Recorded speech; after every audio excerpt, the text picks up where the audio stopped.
Hello, everybody, and welcome. It's nice to see you again on the Trump Tyranny Tracker with Olga Lautman, the creator and author of the Trump Tyranny Tracker. How are you, Olga? I'm good. I'm actually entertained. I just watched a video of Russia shooting down one of its fighter jets By accident, by accident, presumably. but Yeah. but How did that happen? I mean, this is not the first time. It just shows how incompetent they are. This was in So Ukraine or is it in Russian territory? it's occupied Okay, territory. good. And so I watched two planes, two Russian fighter jets, one by accident, shot down the other. Literally right before I logged in. I Oh, was like, well. oh, good, more, Well, they make more please. mistakes. We should touch on the breaking news before we get into the Trump Tyranny Tracker today. But there is this Israeli strike that took out a top Iranian military commander. It's also taken out supposedly some nuclear facilities. What's your take on this? You know, Trump has flip-flopped already on his position, as he always does. The Iranians are saying they're not going to be taking part in talks this weekend. But, maybe they will. Maybe they will convinced otherwise. That's what the Trump administration is saying. Unlikely. But, this is Bibi doing Bibi, basically.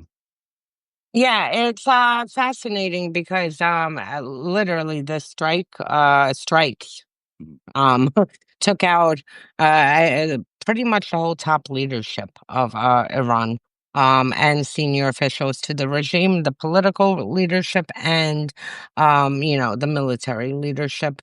Um it is fascinating how quick Trump distanced himself from this yesterday, with via the State Department that, we had nothing to do with this and whatnot. I was monitoring Russian news until like 4 a.m.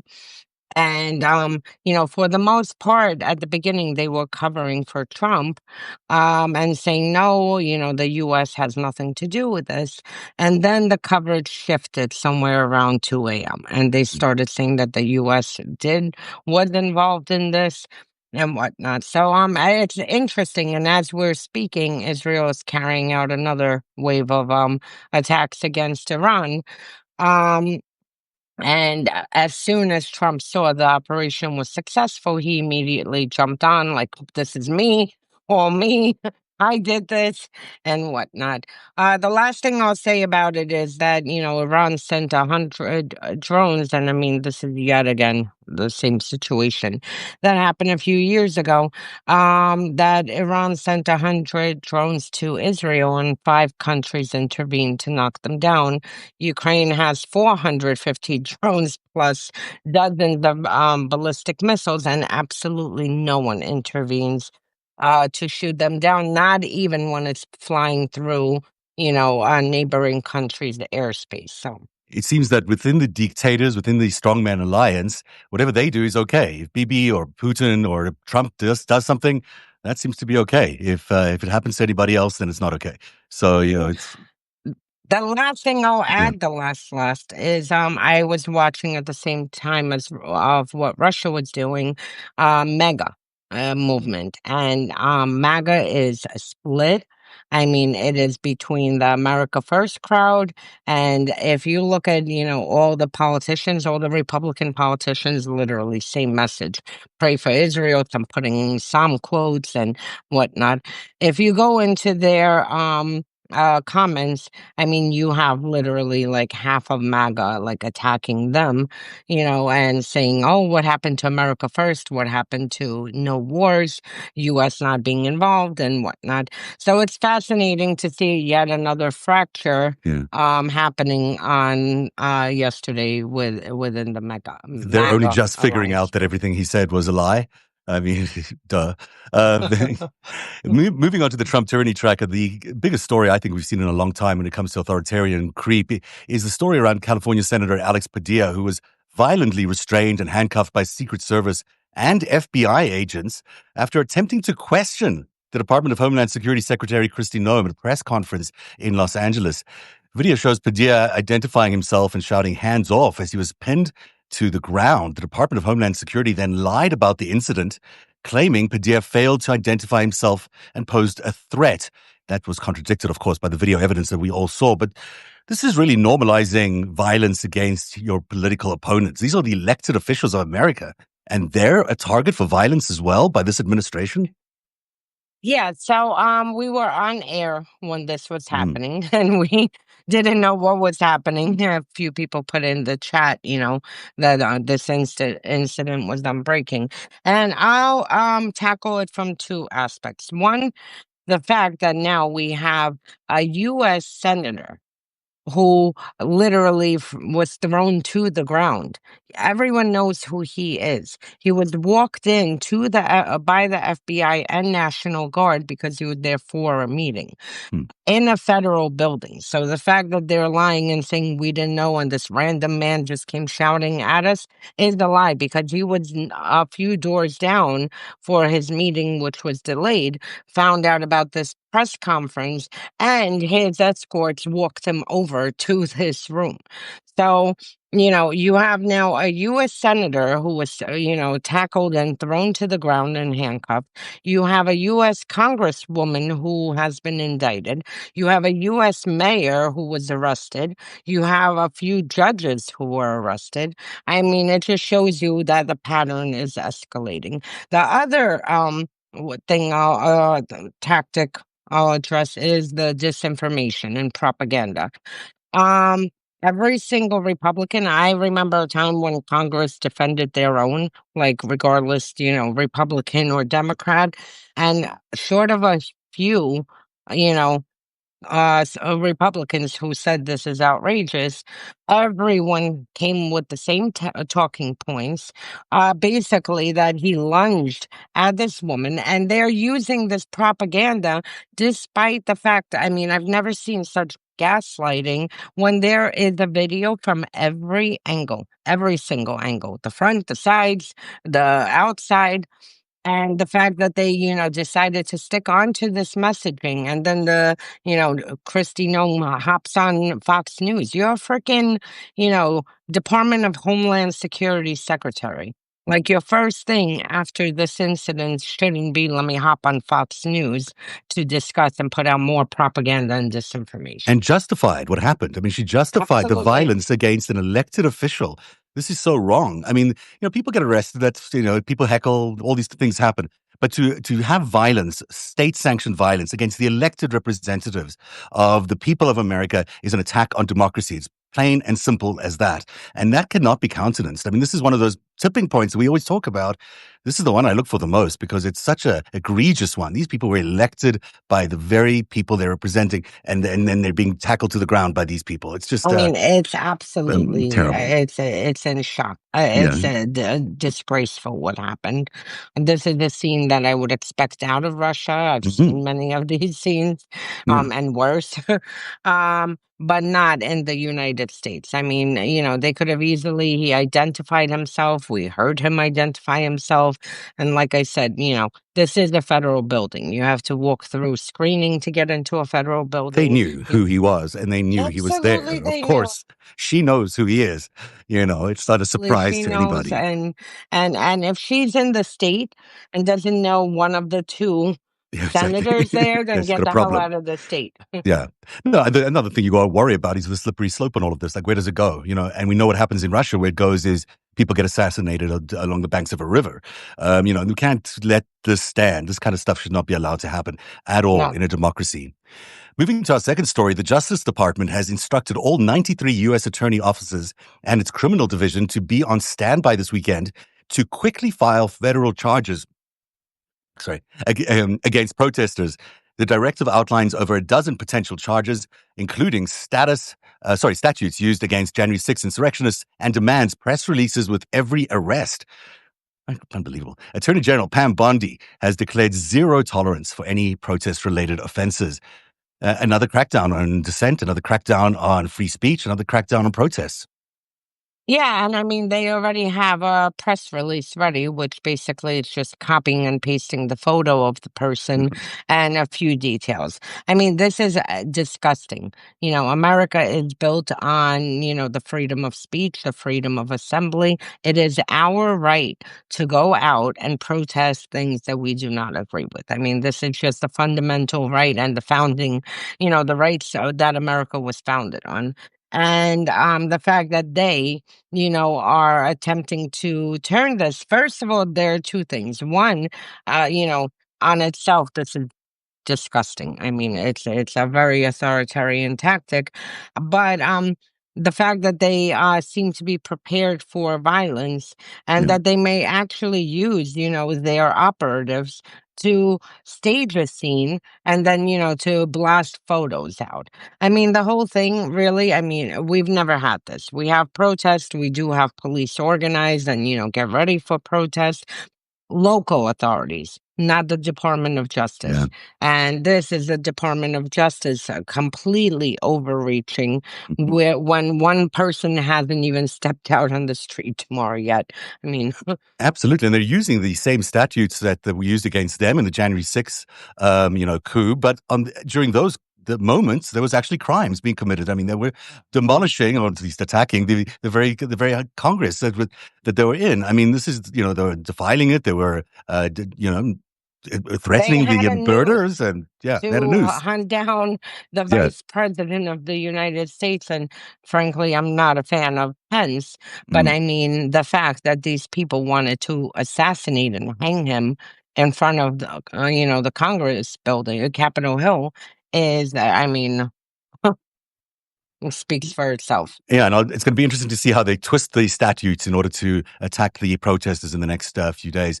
Our third story focuses on Defense Secretary Pete Hegseth's refusal to commit to following federal court orders. When he was pressed by lawmakers about whether he would comply if a court rules that Trump's deployment of troops in Los Angeles illegal, Hegseth dodged questions and dismissed district court authority over national security decisions, which is crazy. What's your take on this? This is just ignoring ignoring every rule of law, any court. It's ridiculous. So, it's one thing when they say this, on Fox News or on Newsmax or one of these propaganda channels or podcast.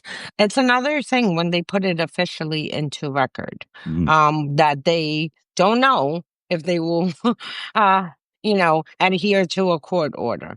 And this is extremely dangerous because this shows you yet again how emboldened they are.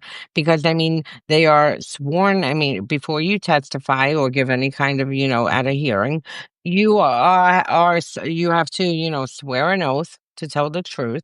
Everything gets entered into official records. And the fact that they have this put into official records just shows you how unhinged and untouchable they feel. Also, You know, also, why it's a doesn't he know the difference. law? Why doesn't the defense secretary He know he's? knows he knows He the says he law. He doesn't. said, Yeah, no, he knows the law yeah. very well. He's just, his law is what Trump says. Yeah, which is And this not the is law, who, ultimately, which is illegal. So, it's this is the thing about them is they keep saying if Trump says it, it's okay, but that's not the way America works. There are laws we yeah. have to follow. And Finally, and I'm he sorry. he's still under investigation, that Tulsi Gabbard is trying to squash the investigation for using Signal. And yesterday, the minute this happened and they started moving US resources out because US is on high alert because Iran said US is, going to be the first target. I mean, I'm like, my God, somebody better be checking his Signal chats I because bet you. I bet you he's they're on probably signal. I bet you he is. Finally, Trump's America 250 military parade, supposedly marking the U.S.'s Army 250th anniversary and Trump's birthday, is being organized by veterans of the January the 6th insurrection. According to MAGA insiders, there are amongst the organizers, including crypto backers, or the other. What a coalition! You got MAGA insiders, crypto backers, and January 6th insurrectionists organizing a parade. And the sponsors include Palantir, now under contract to help Trump surveil America, Coinbase, which is a crypto company, the UFC, and Tron, also I think it's a crypto company. What was once a nonpartisan celebration has become a rebranding as Trump's propaganda spectacle featuring tanks and glorification of military power. It's the most horrific, gaudy thing you've ever seen. But to get access, you have to pay for it. You can't just go. To get VIP access, you have to pay for it by buying his crypto. It's corruption on top of a military parade. There you go. But if, I'm laughing because I don't even think Putin thought of this. He has his military Right. spectacles all the time. But I don't think that he decides to sell tickets via Yeah. crypto to It is his. something. It is something. So Maybe Putin's taking notes for the next one, I I'll sell think some so. crypto for access. and Kim Jong-un. He's like, why Yeah. didn't I think about making money off my parade? I I wonder mean, if the whole thing is it's so ridiculous and so infuriating that it's hilarious. I mean, that's the only way you could think of it. And the fact, I mean, we've already talked about this parade. This is what you see in North Korea and yeah. Russia. The fact that I am seeing scenes today of military members marching through the streets of DC and military vehicles breaking the streets of DC because this is going to cost just 16 Oh, million yeah. at a minimum to repair the Unbelievable. streets of DC, plus 45 million for this freaking spectacle to honor Trump, who dodged the military. The guy hates the military. He dodged the military. He has disparaged the military. We talked about it yesterday, the stage spectacle at Fort Bragg that he didn't want fat military members Unbelievable. standing behind him. I mean, and I could just imagine he probably, um, because this has been in the planning for months, he probably sat there and said, okay, you have to pick the right look to Oh, be in I'm my sure. parade. I'm I sure it's mean, produced for uh, optics. It's only optics. You know, look, at the same time, he's cutting veterans' benefits. He's cutting, veterans' mortgages that they need to pay for their homes, the all that. suicide Yeah, hotline. yeah. And he's getting a parade for himself. We spoke to a Marine, a former Marine, or sorry, I should say Marine veteran on Dean and my show yesterday. And she says, truthfully, soldiers hate going to these parades. She's like, it's awful. It's a lot of practice. No one gets anything out of it if you're a soldier. It's not like you're learning how to parade. So the Trump is going to get a lot out of it. He'll get the glory or whatever he wants to get out of it. But for the average rank and file, they're not happy to be there. They're just doing it because they have to do it for most people. And on top of that, now they're being sold out to a bunch of crypto guys, and maybe the Chinese Communist Party guy that was at the last crypto fundraiser. Maybe he'll come too. Maybe, I mean, who I knows? am pretty sure he will come because he was one of the VIP people. And Right. apparently, so we'll have the communists taking notes, taking it back to Xi. Like, hey, next time you have this military spectacle to honor yourself, make sure to sell tickets to it, via crypto. I That's mean, right. it is Actually sounds disgraceful. ridiculous. It sounds ridiculous when you say it out loud, but the fact that it's true is just tells It's you everything you need to disgraceful. know. It's disgraceful. And I mean, look, we need to honor America's, army. This is a fundamental thing, but I mean, we've marked, you know, our military, like celebrated our military members before, without injecting this insanity. The most a US president would come, make a speech for a few minutes, honoring them, and that's it, and leave. Like, Yeah. this is not about them. Trump's team turned the army about him. So the whole celebration is about Trump being a commander. And like I said, I mean, we've talked about this so many times. This is really, really Russian territory, North Korean territory, Chinese territory.